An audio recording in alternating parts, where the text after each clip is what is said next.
कुदरती खूबसूरती के साथ ही नेचुरल टेरेन मणिपुर के लिए एक बड़ी चुनौती है।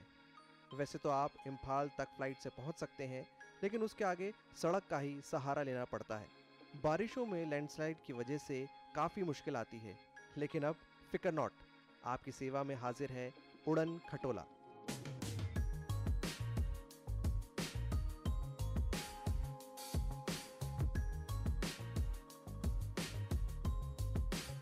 किसी भी टूरिस्ट डेस्टिनेशन पर पहुंचने के लिए एक्सेसिबिलिटी सबसे बड़ा सवाल होता है। मैं इस वक्त हूँ इम्फाल एयरपोर्ट पर, लेकिन इम्फाल तक तो आप पहुंच जाएंगे, आगे कैसे जाएंगे फिक्र की ज़रूरत नहीं है, क्योंकि आगे भी रेल और रोड के अलावा अब चॉपर सर्विस स्टार्ट हो गई है, जो आपको इम्फाल के अलावा अलग अलग जगह लेकर जाएगी। फ़िलहाल हम चलेंगे इम्फाल से जिरीबाम। आइए चलिए हमारे साथ। इम्फाल से जिरीबाम का सफ़र यूँ तो महज 220 किलोमीटर है, लेकिन पहाड़ी और दुर्गम होने की वजह से बाई रोड आपको 6 से 7 घंटे लग जाते हैं, और बारिशों में तो जाना और भी मुश्किल हो जाता है। लेकिन इस चॉपर सर्विस की वजह से आप सिर्फ वहाँ पहुँच सकते हैं महज आधे घंटे में। इम्फाल से जिरीबाम के सफ़र के लिए अब हम तैयार हैं। पायलट ने सिग्नल दे दिया है, हमने हेडफोन्स लगा लिए हैं।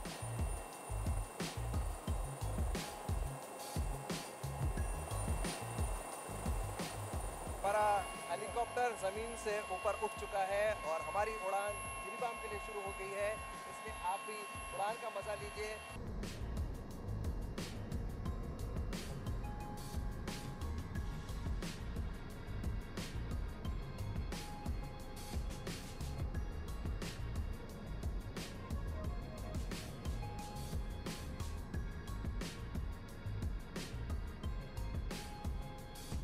हम जिरीबाम हेलीपैड पर उतर चुके हैं और मेरे साथ हैं कैप्टन गुहा, जिन्होंने इस हेलीकॉप्टर को उड़ाया, और उनके को पायलट कैप्टन काटे। कैप्टन गुहा, आपने फ़ौज में चलाया है चॉपर, अब आप पैसेंजर्स को उड़ा रहे हैं, तो यहाँ पर इम्फाल से जिरीबाम का सफ़र आपको कैसा लगा? ये एक बहुत आउटस्टैंडिंग रिक्वायरमेंट थी इस स्टेट की, जिसे आज लास्ट 1 मंथ से हम लोग पूरा कर चुके हैं। एंड एक मैं जो मेरी एक्सपीरियंस से मैं देखा हूँ कि जो एंटायर रूट है ये बहुत ही सीनिक है। आप खुद ही देख रहे हैं कि कैसे हिल्स के ऊपर से हम कवर करते हैं, फ्लाई करते हुए आते हैं। एंड इससे हमें एक चीज़ बहुत कॉन्फिडेंट है कि people who take a ride in the helicopter will enjoy it. आप नेवी में पायलट रहे हैं, उसमें और इसमें सब उड़ाने के अंदर किस तरह का चैलेंज लगता है आपको? हालांकि आपने नेवी में उड़ाया तो you are fit for any challenge, लेकिन ये यहाँ की टोपोग्राफी को देखते हुए कितना चैलेंजिंग लगता है? Navy flying has a total different concept. उनका कंसेप्ट ही टोटल डिफरेंट होता है। वहाँ various type of other than hills वगैरह अदर रिक्वायरमेंट्स आते हैं। बट जो एक्सपीरियंस मेरे इसमें पॉवरेंस पे आके और मैंने हिल एरिया में फ्लाई किया, it is worth it's. And you really have to be on the ball, ताकि everything every moment your safety of the aircraft, flying around, negotiating the terrains, it becomes very important for you. जैसे कि आपने सुना, ये अलग तरह का challenge है। हमारे साथ है को पायलट कैप्टन काटे। कैप्टन काटे, आपको किस तरह का एक्सपीरियंस लगता है जब आपने उड़ाया फर्स्ट टाइम? बहुत ही अच्छा एक्सपीरियंस है। सीनिक एकदम व्यू है और माउंटेन्स एंड ऑल, तो बहुत ही अच्छा एक्सपीरियंस है। अच्छा, आप किन चीज़ों का ध्यान रखते हैं जब आप यहाँ पर उड़ाते हैं? किस तरह का वेदर होना चाहिए, क्या क्या वो चीज़ें होती हैं? Weather we check the weather and clouding नहीं होनी चाहिए ज़्यादा, और हिल्स नहीं कवर होनी चाहिए, हिल्स क्लियर होनी चाहिए बस। हिल्स क्लियर होने चाहिए। हमारे साथ कुछ और लोग भी हैं जिन्होंने इसमें ट्रैवल किया है, उनसे भी बात हम करना चाहेंगे। कैसा एक्सपीरियंस रहा आपका जब आपने इसमें ट्रैवल किया? तो बहुत अच्छा एक्सपीरियंस है सर, इसका यहाँ से आने जाने का, और कंफर्टेबल हो गया। पहला तो रास्ता से जा रहा था, अभी तो बहुत एक्सपीरियंस हो गया। हमारे साथ वो लोग भी हैं जो इसको पूरा मैनेज करते हैं। किस तरह का रिस्पांस मिल रहा है, क्योंकि 1 महीना हो गया है, किस तरह का रिस्पांस है आपकी इस चॉपर सर्विस को? और बाकी जगह मोरे और तमेंगलोंग में हम कब शुरू कर पाएंगे, कब देख पाएंगे? This More and Tamenglong depends on the approval from the government of Manipur and the Minister of ये ऑलरेडी प्लान में है? Yeah, this is on the plan, and the Honorable Chief Minister of Manipur has inaugurated this helipad on 19th of September. Manipur is most of the part of the northeast is terrain, full of terrain. तो मणिपुर भी काफ़ी कभी rainy season में तो landslide होता है, ये तो रास्ता ब्लॉक हो जाता है, कोई अर्जेंसी आने से नहीं जा सकता। तो हेलीकॉप्टर सर्विस आने में क्या है कि जो जहाँ में जो लैंडस्लाइड हो गया, रोड ब्लॉक हो गया, कुछ डिफ़िकल्टीज हो गया, कोई बीमार पड़ा है, कोई अर्जेंसी है, तो इट इज़ हेल्पिंग लोड्स। वो कल जब से शुरू हुआ अभी तक फुल है पूरा पैसेंजर। अभी full service it will cover not only Jiribam, ये उखरुल कवर करेंगे, मोरे कवर करेंगे और चौसानपुर कवर करेंगे। तो अभी 2-3 महीने के बाद में ये लोग जो छोड़ा हुआ जगह है, बचा हुआ जगह है, उसको भी हम कवर करेंगे।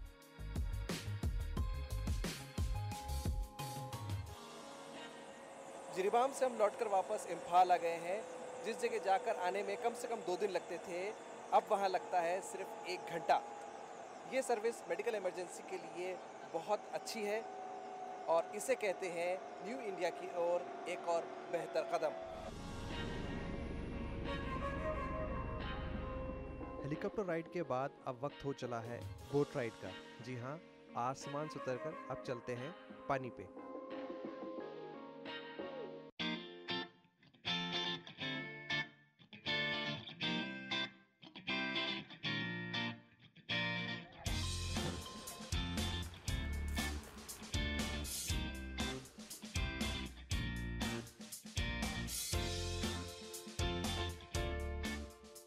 बिष्णुपुर ज़िले में स्थित लोकटाक की शोहरत क्या ज़मीन क्या आसमान सब तरफ फैली है।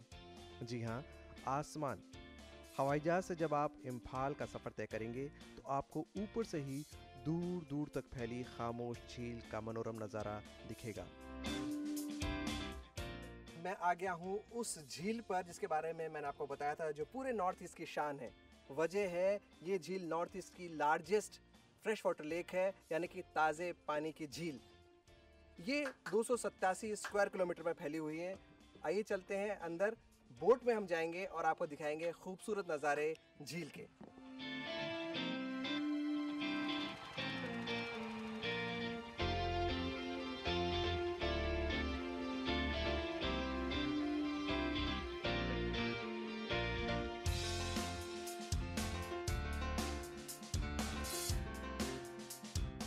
झील के इर्द गिर्द मछुआरों ने फ्लोटिंग आइलैंड्स पर छोटी छोटी झोपड़ियां बना रखी हैं, जिन्हें फुमसांग कहते हैं, और फ्लोटिंग आइलैंड्स को फुमदी, तैरती हुई झोपड़ियां पूरी दुनिया में अनोखा नज़ारा है।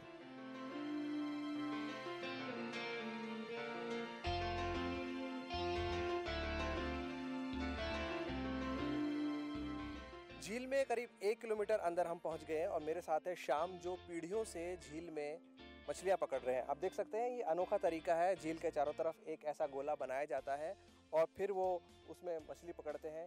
हम श्याम से जानना चाहेंगे कि किस तरह एक फ्लोटिंग बायोमास के अंदर वो मछली पकड़ते हैं। श्याम, कैसे आप पकड़ते हैं और किस तरह से जाल लगाते हैं? ये इसको छोटा एक बड़ा वाला फुमदी में काट के ये गोल बना रहे हैं। उसकी नीचे में खोला है, खाली है, और उसके अंदर में कुछ मछली खाने वाला सामान डाल के 1 महीने के अंदर में मछली आने के लिए कुछ डालता है। और उसके बाद हम लोग आके सुबह और शाम को चुपचाप बैठ के मच्छी का हिला करने के लिए टाइम में देख रहे हैं।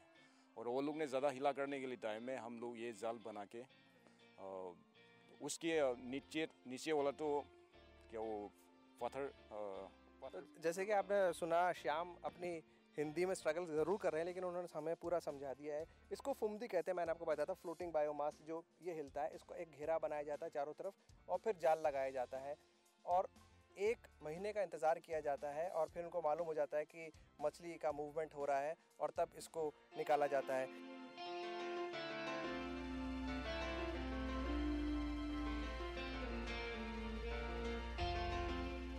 झील के किनारे बसा सेंड्रा रिजॉर्ट झील का बर्ड्स आई व्यू देता है। यहाँ अक्सर लोग बोटिंग और फिशिंग का मजा लेते हैं। मछली पकड़ना यहाँ की लोक संस्कृति का हिस्सा है और ये बांस की टोकरियां या फिशिंग बास्केट्स लोकटाक की रौनक में 4 चांद लगाती हैं।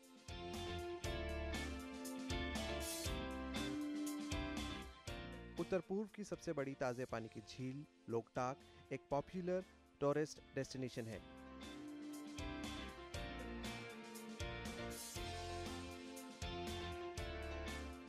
यहाँ आके तो मेरे को बहुत अच्छा लग रहा है। एक अलग ही न्यू पार्ट है इंडिया का, जहाँ पे लोगों को आके ज़रूर मिलना चाहिए, देखना चाहिए। ये आई थिंक वर्ल्ड का एकमात्र फ्लोटिंग लेक है जहाँ पे आप ज़रूर विज़िट करिएगा। इसमें डिफरेंट है, आप बोटिंग भी कर सकते हैं। आप देख सकते हैं कि बहुत सारे बोट्स भी हैं, तो बेटर है आप यहाँ आएंगे तो आपको बहुत अच्छा लगेगा। यहाँ काफ़ी खूबसूरत दिखता है ऊपर से देखने से, ऊपर से काफ़ी अच्छा लगता है लेक।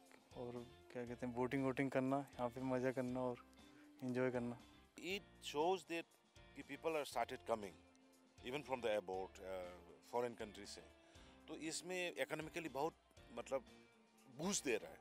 लोग आता है, रहता है, होटल करता है, जो टूरिज्म का टैक्सी का सर्विस करता है, जहाँ भी है तो इसको इकोनॉमिकली इम्प्रूव हो रहा है।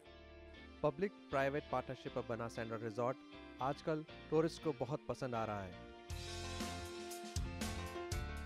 यहाँ पे काफ़ी लोग आना शुरू हो गया आजकल। पहले तो इसका एक सीज़न होता था, स्टार्टिंग फ्रॉम अक्टूबर टू फरवरी मार्च तक गेस्ट आता था, उसके बाद आना बंद हो जाता।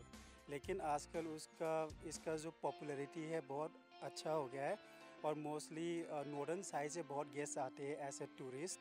तो वो लोग 1 नाइट 2 नाइट का, समटाइम्स 3 नाइट का भी स्टे करता है और काफ़ी अच्छा रिस्पॉन्स आ रहा है। So it's developing day by day.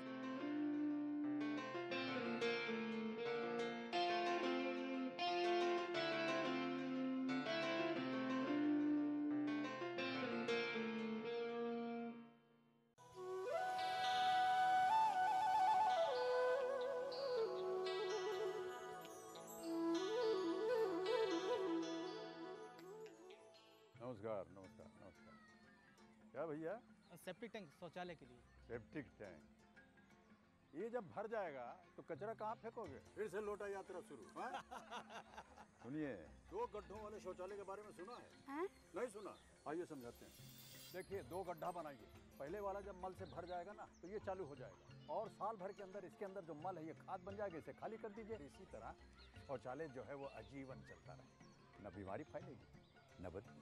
और पैसे? अरे वो सेप्टिक टैंक से कई गुना सस्ता। हाँ, क्या समझे? शौचालय 2 गड्ढों वाला ही बनवाना है और स्वच्छता को सदा अपनाना है।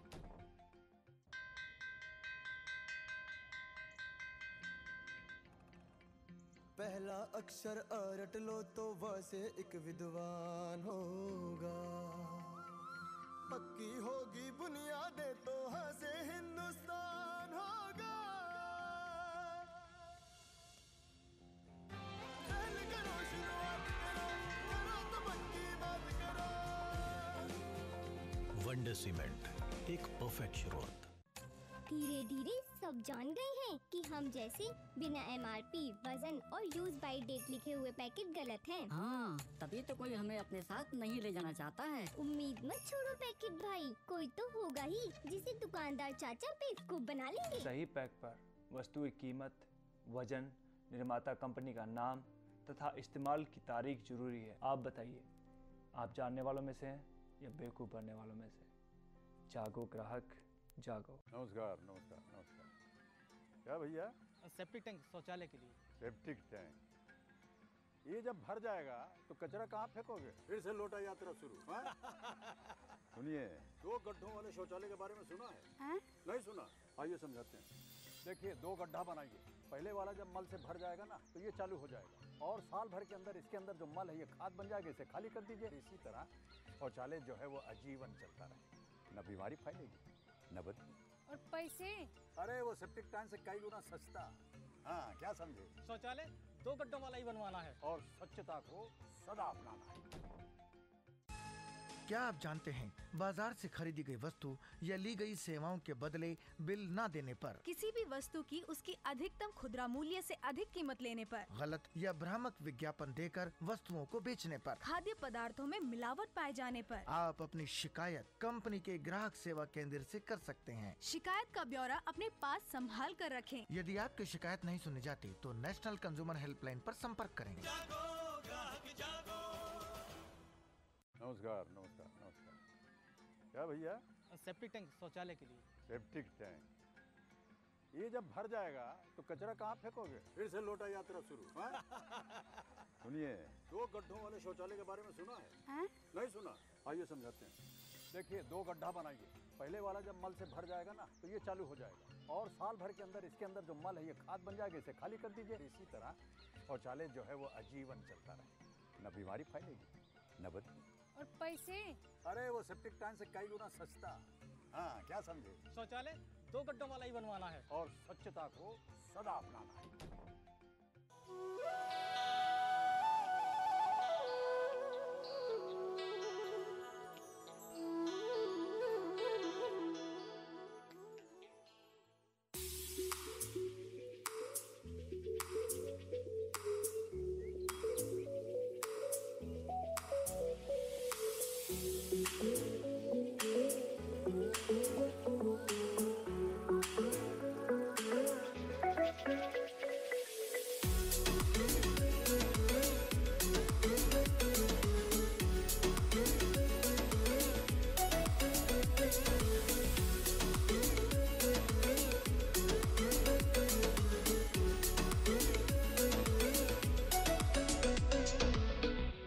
लोकटाक से निकलकर आइए अब चलते हैं तैरते हुए जंगल में।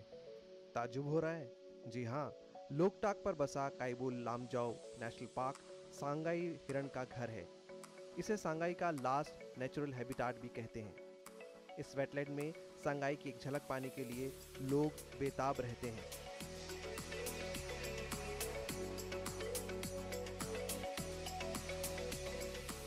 राजधानी इम्फाल से 55 किलोमीटर दूर मैं इस वक्त पहुंच गया हूं कायबुल लमजाओ नेशनल पार्क पर। कायबुल लमजाओ को दुनिया के अकेले फ्लोटिंग नेशनल पार्क होने का खिताब हासिल है, जो बना है लोकटाक झील के ऊपर। सिर्फ इतना ही नहीं, कायबुल लमजाओ है सांगाई का घर। सांगाई यानी डांसिंग डियर। अगर मेरी और आपकी किस्मत अच्छी हुई तो हमें सांगाई के दर्शन भी हो जाएंगे।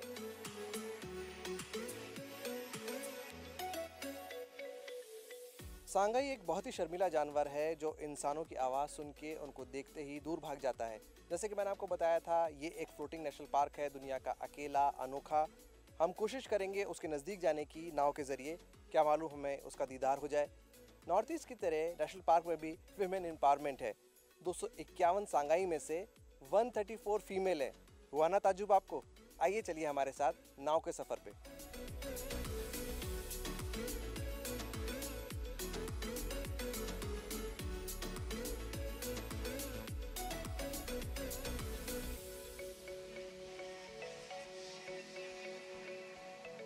चालीस स्क्वायर किलोमीटर में फैला ये नेशनल पार्क अपने आप में इसलिए अनोखा है क्योंकि ये फ्लोटिंग बायोमास है। जैसे कि मैंने आपको बताया था, ये आप देख सकते हैं, कैमरामैन से कहूँगा दिखाएं, ये जो ज़मीन है ये पक्की नहीं है, ये मिट्टी है और उस पर ये वेजिटेशन है और उसके नीचे है पानी। इसे लोकल भाषा में, स्थानीय भाषा में फुमदी भी कहते हैं। मेरे साथ मेरे 2 साथी हैं जो यहाँ पर फॉरेस्ट गाइड का काम करते हैं। आइए हम उनसे बात करते हैं।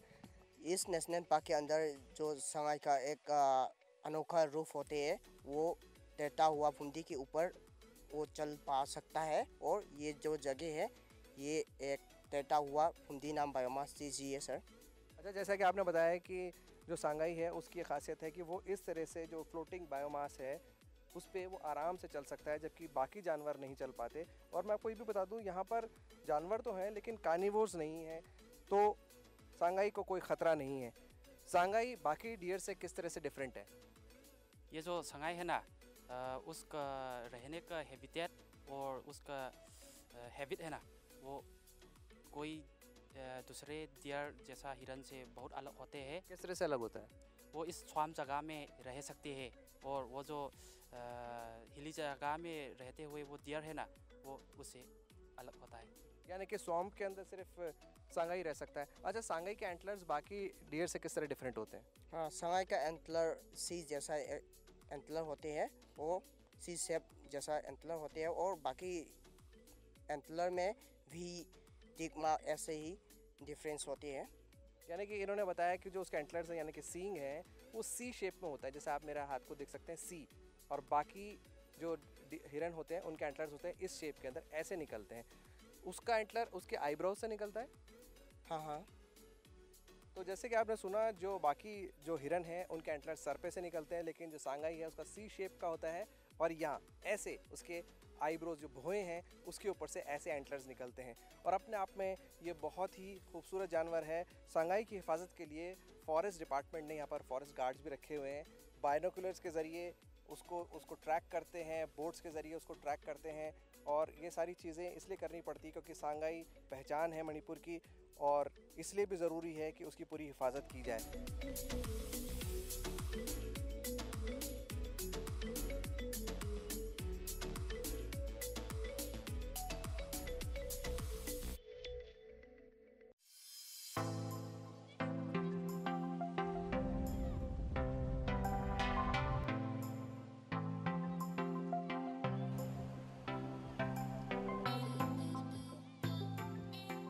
नेशनल पार्क से निकलकर आइए अब चलते हैं म्यांमार बॉर्डर। राजधानी इम्फाल से 110 किलोमीटर दूर है मोरे। टेक्नोपाल जिले में स्थित मोरे म्यांमार सीमा से सटा है।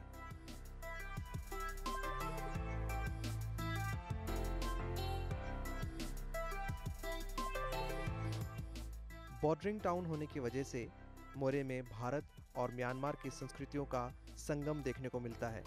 मोरे से म्यांमार की झलक भी दिखती है। ट्रांस एशिया हाईवेज नेटवर्क के जरिए भारत साउथ ईस्ट एशिया तक सीधा संपर्क बनाना चाहता है और ऐसे में मोरे का महत्व काफी बढ़ जाता है।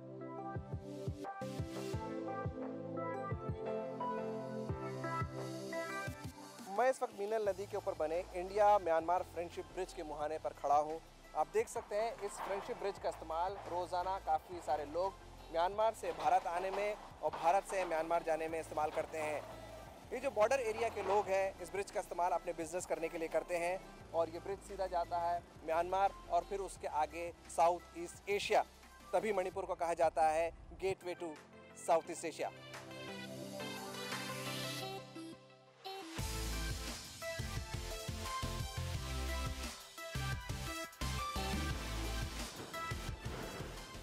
मीनल नदी के किनारे मुझे कुछ म्यांमार के लोग मिल गए हैं। हालांकि वो हमारी भाषा नहीं समझते हैं, लेकिन फिर भी दोनों देशों के बारे में वो अपने अंदाज में कुछ कहना चाहते हैं। Yes, India Myanmar is good friend. इन्होंने कहा इंडिया, भारत और म्यांमार अच्छे दोस्त हैं। फ्रेंडशिप ब्रिज पे खड़े हैं। इन लोगों का यहाँ आना जाना रहता है, लेकिन ना ये हिंदी बोलते हैं ना अंग्रेज़ी, और थोड़ी बहुत जो अंग्रेज़ी ये जानते हैं उन्होंने उसमें इन्होंने भारत के प्रति अपनी मित्रता को दर्शाया है।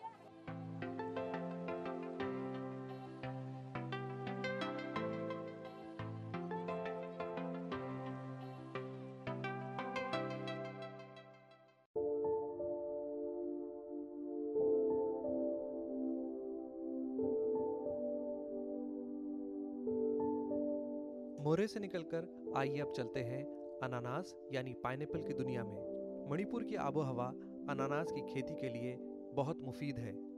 यही वजह है कि यहाँ का अनानास बहुत मीठा है और इसकी मिठास दूर दूर तक मशहूर है, और इस बात पर खुद मुख्यमंत्री एन बीरेन सिंह को बहुत गर्व है। मणिपुर के जो पाइनएप्पल्स हैं वो सबसे मीठे हैं। ये मैं नहीं कह रहा हूँ, ये चीफ मिनिस्टर ने ट्वीट किया था और लोगों को बताया था। बीरेन जी, आपने ट्वीट किया था, तो इसका क्या रीज़न है कि कैसे हम कह सकते हैं कि मणिपुर के जो पाइनएप्पल्स हैं वो अनानास जो हैं सबसे मीठे हैं? ये देखिए, आप भी खा के देखिए ना। ये ऑल इंडिया का पाइनएप्पल का फेस्टिवल में कंपटीशन हुआ था इन द ईयर 1974 एंड 1996। दोनों में मणिपुर का जो पाइनएप्पल जो है one of the best and sweetest इनाम दिया हुआ है। तो अभी भी आप जाते हुए हम एक आपको ज़रूर देंगे, और देखिए क्योंकि just we are now started producing of organic by organic. तो even it is you will be very happy to know that we are sending it to Delhi. पहले दिल्ली इम्फाल का डायरेक्ट फ्लाइट नहीं था, तो हम लोग डायरेक्ट सेल नहीं कर सकता था, लेकिन अभी तो इम्फाल दिल्ली का डायरेक्ट फ्लाइट आ गया, तो इवन नियरली 50 टन्स हम लोग दिल्ली भेज रहे हैं। तो दिल्ली में एकदम ये इसको हॉट केक का माफी दिल्ली ये पाइनएप्पल्स को भेज रहे हैं, और एक पाइनएप्पल मेरे जरिए दिल्ली जाएगा। जरूर जाएगा, जरूर देंगे आपको।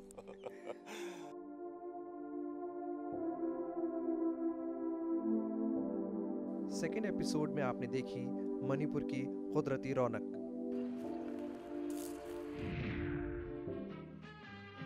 तीसरे एपिसोड में हम आपको सुनाएंगे वतन पर मर मिटने वाले नेताजी सुभाष चंद्र बोस और आज़ाद हिंद फौज की कुर्बानी की दास्तान।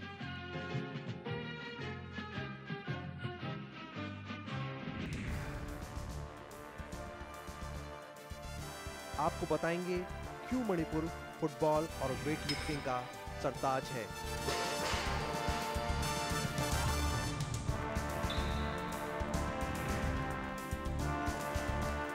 कैसे तराशे जाते हैं यहाँ चैंपियन बॉक्सर।